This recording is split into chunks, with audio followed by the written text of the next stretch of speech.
Hares shrieking over boiled eggs, and your husband is quoting the Times as if the nation depends on his commentary. Industrial Britain runs on punctuality, and so, apparently, does your laundry. You glance toward the parlor, where sunlight paints the lace curtains gold.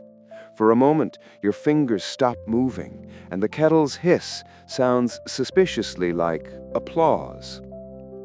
Some Victorian doctors prescribed rest cures to housewives who fainted often, insisting lying still in a darkened room could restore feminine nerves.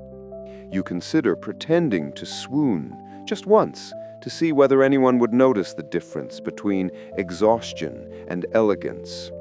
Maybe you'd get 15 glorious minutes horizontal, staring at the ceiling roses. The clock strikes 9, and suddenly the entire household operates like synchronized machinery.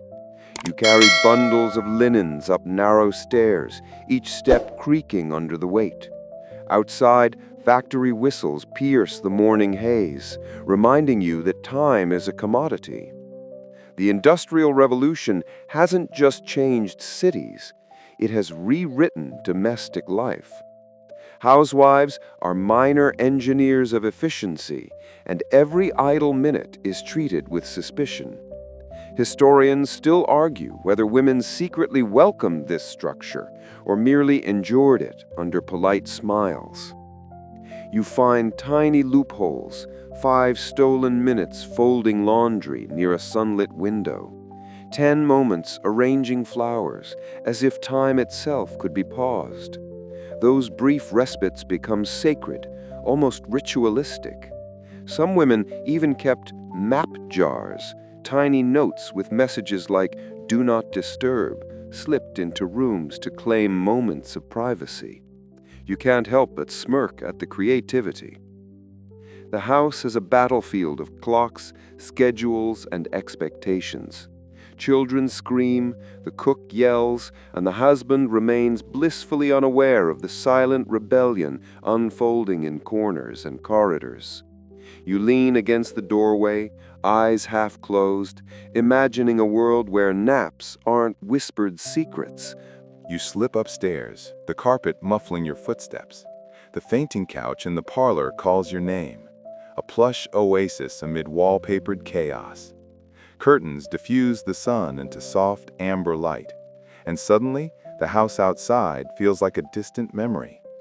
You lower yourself carefully, tucking hands beneath your head, feeling the spring beneath you sigh. Historians still argue whether such rooms were designed for actual rest or merely theatrical fainting, but for now, the line doesn't matter. Every detail whispers comfort. Embroidered cushions, velvet drapes, faint scent of lavender from sachets. Some women placed a mirror overhead to ensure they appeared lifelike in repose.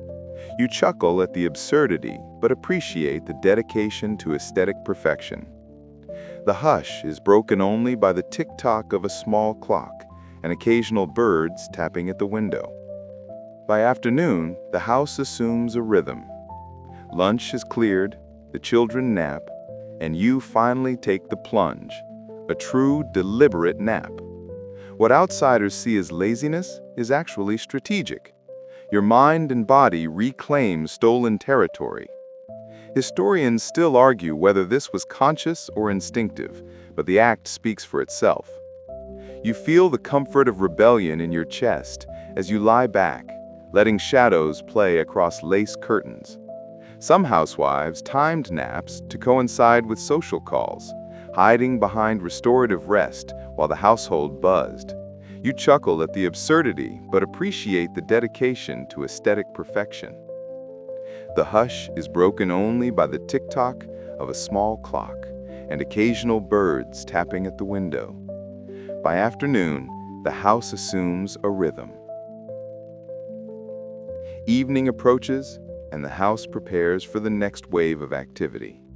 You rise from your couch reluctantly, feeling the stretch in your spine.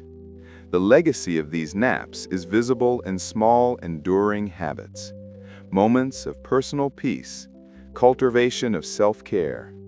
Victorian afternoons of stolen quiet echo into modern lives, where meditation, tea breaks, and mindful pauses trace their lineage back to those delicate rebellions.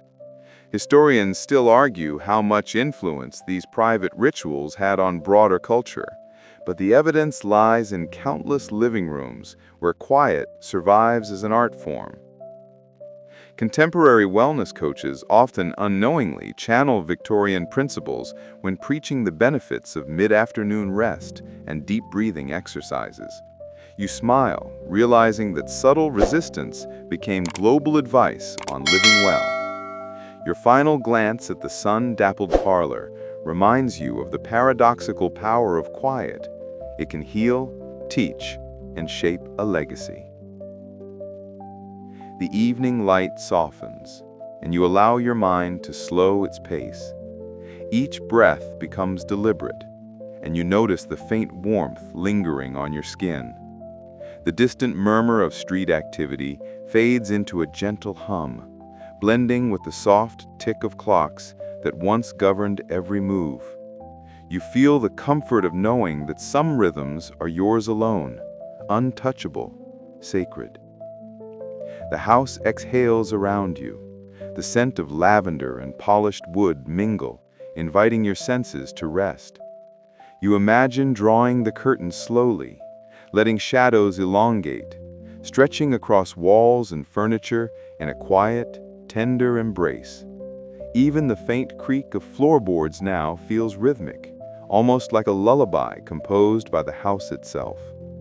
Your thoughts drift lazily across yesterday and tomorrow, but neither demands attention. They float like feathers in the soft twilight, gentle and unhurried. You allow gratitude to seep into your awareness, for stillness, for the courage to claim it, for the small victories that accumulate quietly over decades. Finally, you surrender to softness. The world outside continues its clamor, but within, a gentle hush persists.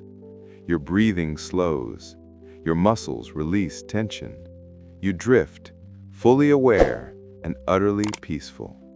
Rest is yours, and tonight, you savor it completely.